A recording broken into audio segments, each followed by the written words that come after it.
ओम नमः शिवाय। दोस्तों, मैं हूं सरिता और मेरे YouTube चैनल पर आप सभी का हार्दिक स्वागत है।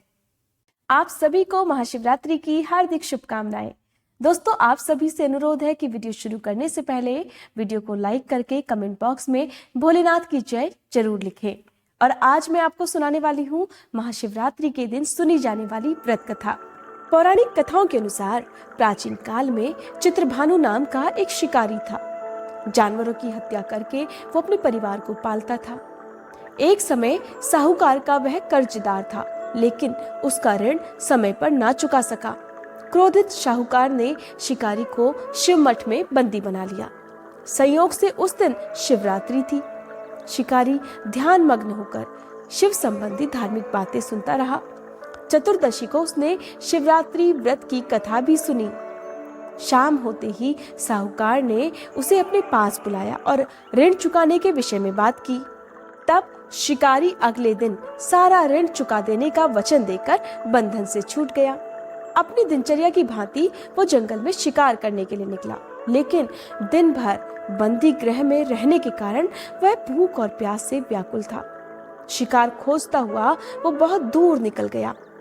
जब अंधकार हो गया तो उसने विचार किया कि रात जंगल में ही बितानी पड़ेगी।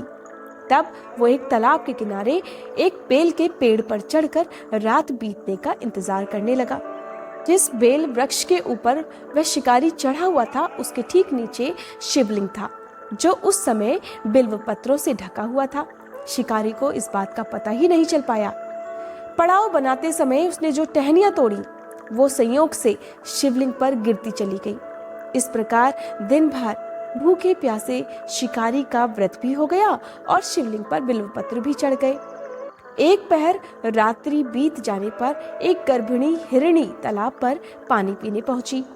देखकर शिकारी तो बहुत खुश हो गया और शिकारी ने धनुष पर तीर चढ़ाकर जैसे ही प्रत्यंचा खींची, हिरणी बोली, मैं गर्भिणी हूँ, शीघ्र ही प्रसव करूंगी। तुम एक साथ 2 जीवों की हत्या करोगे, जो ठीक नहीं है। मैं बच्चे को जन्म देकर शीघ्र ही तुम्हारे सामने प्रस्तुत हो जाऊंगी, तब तुम मुझे मार लेना। शिकारी ने यह सुनकर प्रत्यंचा ढीली कर दी और हिरणी जंगली झाड़ियों में लुप्त हो गई। प्रत्यंचा चढ़ाने और ढीली करने के वक्त कुछ बेल के पत्ते अनायास ही टूटकर शिवलिंग पर गिर गए।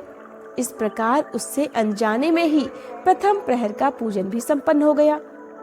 अब कुछ ही देर बीती थी कि एक और हिरणी उधर से निकली। अब तो शिकारी की प्रसन्नता का ठिकाना ना रहा। समीप आने पर उसने जैसे ही धनुष पर बाण चढ़ाया, तभी उसे देखकर हिरणी ने विनम्रता पूर्वक निवेदन किया, हे शिकारी, मैं थोड़ी देर पहले ऋतु से निवृत्त हुई हूँ। अपने प्रिय की खोज में भटक रही हूँ। मैं अपने पति से मिलकर शीघ्र ही तुम्हारे पास आ जाऊंगी। शिकारी ने उसे भी जाने दिया। 2 बार शिकार को खोकर उसका माथा ठनका। वह चिंता में पड़ गया। रात्रि का आखिरी पहर बीत रहा था। इस बार भी धनुष से लगकर कुछ बेलपत्र शिवलिंग पर जा गिरे और इस तरह दूसरे प्रहर का पूजन भी संपन्न हो गया। तभी एक अन्य हिरणी अपने बच्चों के साथ उधर से निकली। अब तो शिकारी के लिए यह स्वर्णिम अवसर था। उसने धनुष पर तीर चढ़ाने में देर नहीं लगाई। वो तीर छोड़ने ही वाला था कि हिरणी बोली, हे शिकारी, मैं इन बच्चों को इनके पिता के हवाले करके लौट आऊंगी। इस समय मुझे मत मारो। शिकारी हंसा और बोला, सामने आए शिकार को छोड़ दूं? मैं ऐसा मूर्ख नहीं। इससे पहले भी मैं 2 बार अपना शिकार खो चुका हूँ। मेरे बच्चे भूख प्यास से व्यग्र हो रहे होंगे। उत्तर में हिरणी ने फिर कहा, जैसे तुम्हें अपने बच्चों की ममता सता रही है, ठीक वैसे ही मुझे भी है। हे शिकारी, मेरा विश्वास करो। मैं तुम्हें वचन देती हूँ कि जल्दी ही इन बच्चों को इनके पिता के पास छोड़कर तुम्हारे सामने प्रस्तुत हो जाऊंगी। हिरणी का दीन स्वर सुनकर शिकारी को उस पर दया आ गई। उसने उस हिरणी को भी जाने दिया। शिकार के अभाव में और भूख प्यास से व्याकुल शिकारी अनजाने में ही बेल वृक्ष पर बैठा हुआ बेलपत्र तोड़ तोड़ कर नीचे फेंकता ही जा रहा था। सुबह होने को हुई तो एक हष्ट-पुष्ट मृग उसी रास्ते पर आया। शिकारी ने सोच लिया कि इसका शिकार तो वह अवश्य करेगा। और उधर शिकारी की तनी प्रत्यंचा को देखकर वह हिरन विनीत स्वर में शिकारी से बोला, हे शिकारी, यदि तुमने मुझसे पूर्व आने वाली 3 हिरणियों को और छोटे छोटे बच्चों को मार डाला है, तो मुझे भी मारने में देर मत करो, ताकि मुझे उनके वियोग में एक क्षण भी दुख सहना ना पड़े। मैं उन हिरणियों का पति हूँ। यदि तुमने उन्हें जीवन दान दिया है तो मुझे भी कुछ क्षण का जीवन देने की कृपा करो। मैं उनसे मिलकर तुम्हारे समक्ष उपस्थित हो जाऊंगा। मृग की बात सुनते ही शिकारी के सामने पूरी रात का घटना चक्र घूम गया। उसने सारी कथा उस हिरन को सुना दी। तब हिरन ने कहा, मेरी तीनों पत्नियां जिस प्रकार प्रतिज्ञाबद्ध होकर गई हैं, मेरी मृत्यु से अपने धर्म का पालन नहीं कर पाएंगी। अतः जैसे तुमने उन्हें विश्वास पात्र मानकर छोड़ा है, वैसे ही मुझे भी जाने दो। मैं उन सब के साथ तुम्हारे सामने शीघ्र ही उपस्थित होता हूँ। शिकारी ने उसे भी जाने दिया। इस प्रकार सुबह हो गई। उपवास, रात्रि जागरण और शिवलिंग पर बेलपत्र चढ़ाने से अनजाने में ही शिवरात्रि की पूजा भी संपूर्ण हो गई।